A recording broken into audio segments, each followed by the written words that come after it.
तो दूसरा मुद्दा ये था कि ऊपर जो व्यास जी के तहखाना है, उनके हिस्से के तहखाने की जो छत है, उसके ऊपर किसी का भी प्रवेश वर्जित किया जाए। इसका उदाहरण पिछले दिनों देखा गया कि अचानक जो है भारी भरकम भीड़ आ गई पूजा शुरू होने के बाद नमाज पढ़ने के नाम पर।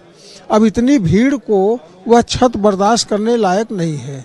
450 साल पूर्व वह मंदिर बना था और मंदिर का टोटल एरिया 20,000 स्क्वायर फीट है, जिसमें से लगभग 4,000 स्क्वायर फीट डिमॉलिश हो चुका है, क्षतिग्रस्त है पूरी तरह से पश्चिम दिशा में, और अब बचा लगभग 16,000 स्क्वायर फीट। 16,000 स्क्वायर फीट में हमने आधे की मांग किया, जो आधा तहखाना व्यास जी के हिस्से का है, कि उस हिस्से पर पूर्णतः माननीय न्यायालय जो है रोक लगाए किसी को भी जाने से, क्योंकि कभी भी कोई कैजुअलिटी हो सकती है। और अंदर से जो छत ध्वस्त है, क्षतिग्रस्त है, उसमें पटिया भी जगह जगह दरक गई है, भारी भरकम बोल्डर हैं, किसी भी समय टूट के गिर सकते हैं, उसके हिस्से गिरेंगे, कोई और पार्ट गिरेगा तो उससे बहुत बड़ी कैजुअलिटी हो सकती है।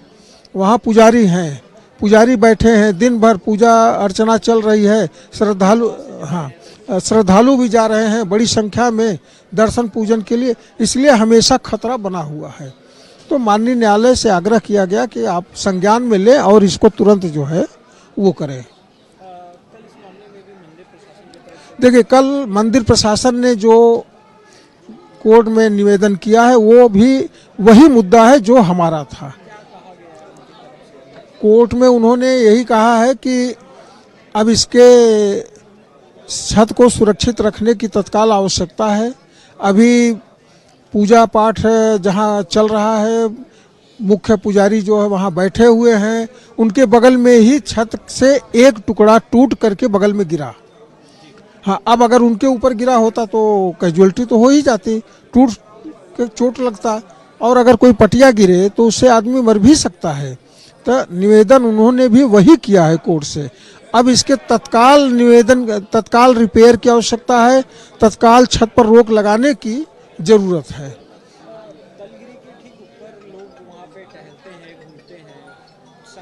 देखिए, है क्या, कुछ तो मुझे लगता है कि अब जरूरत से ज़्यादा वहाँ पर लोग जाना शुरू कर दिए हैं, जिसका भार छत संभालने की स्थिति में नहीं है।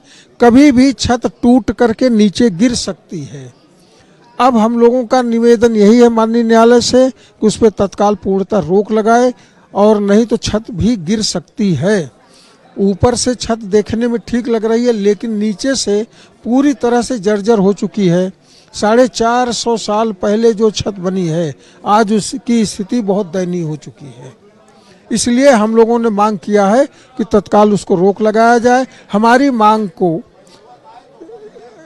मंदिर प्रशासन ने भी अपने स्तर से वही किया जो हम लोगों ने मांग किया है, वही मांग मंदिर प्रशासन ने भी माननीय न्यायालय से। मैं आपको बता दूं कि जो हम लोग तरफ से शैलेंद्र पाठक व्यास बनाम अंजुमन इंतजामिया में जो आदेश हुआ है तलगिरी के पूजा पाठ के लिए 31 जनवरी 2024 को, उसके जो तहखाने का तलगिरी है वो बड़ा जर्जर है, और कहीं कहीं से पटिया भी टूट करके गिर रहे हैं, और जर्जर अवस्था में उस पर अंजुमन इंतजामिया के कुछ शरारती तत्व छत पर खड़े हो जाते हैं और फिराक में रहते हैं कि उस छत को ध्वस्त करें, गिरावें। तो जिससे है कि उनको रोका जाए, और छत को जो डैमेज कर रहा है, जो गिर रहा है, उसको मरम्मत का आदेश दिया जाए।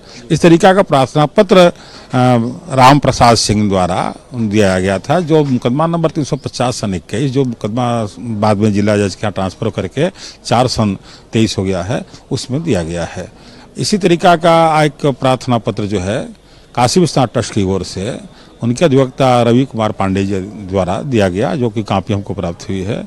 उन्होंने तो बड़ा स्पष्ट कहा है कि 16 फरवरी 2024 को पूजा के दौरान पुजारी जी के थोड़ा सा ही सटा हुआ एक पटिया का बहुत बड़ा टुकड़ा गिरा, जिससे वो बच गए हैं। तो ऐसी जर्जर अवस्था है, उनकी मरम्मत का आदेश उन्हें मांगे हैं। तो जर्जर अवस्था है, तहखाना बहुत जर्जर है, और तहखाने तो दूसरी बात है, जो तलगिरी है बहुत कमज़ोर है, छतें भी कमज़ोर है, पिलर भी कमज़ोर है, मरम्मत की आवश्यकता तो है इसमें। निश्चित हम लोगों से सहमत नहीं, हम लोग के कथानक से सहमत है, वहाँ की वास्तविक स्थिति से सहमत है। ऐसा नहीं है कि वो ब्लाइंडर मेरा समर्थन कर रहे हैं, क्योंकि उन्होंने भी अपना प्रार्थना पत्र में जैसा कहा है, आप अवलोकन करेंगे तो हो जाएगा कि वहाँ पुजारी द्वारा शिकायत की गई। अब मान ली पुजारी पर कोई कैजुअलिटी हो जाती है, आज का नहीं 400-500 साल पुराना है, और सिर्फ वहाँ पर देखेंगे तो पत्थर पट्टियाँ छतें टूट रहे हैं और कुछ पट्टियाँ टूट के गिर गए हैं, खाली है तो कभी भी गिर सकता है। तो उन्होंने इसे समर्थन में दिया है। इसकी सुनवाई के लिए 19 मार्च डेट निर्धारित है। चूंकि अब जिला जज का कोर्ट रिक्त है, डॉक्टर अजय कृष्ण विश्वेश के सेवानिवृत्त होने के बाद दूसरा कोई जिला जज आए नहीं है, और जो लिंक कोर्ट हैं जो चार्ज में हैं अपर जिला सत्र न्यायाधीश प्रथम, वो सिर्फ इस पर प्रार्थना पत्र ले रहे हैं, आपत्ति आहूत कर दे रहे हैं और डेट लगा दे रहे हैं, कुछ आगे कर नहीं रहे हैं। तो इसलिए 19 मार्च डेट लगा हुआ है।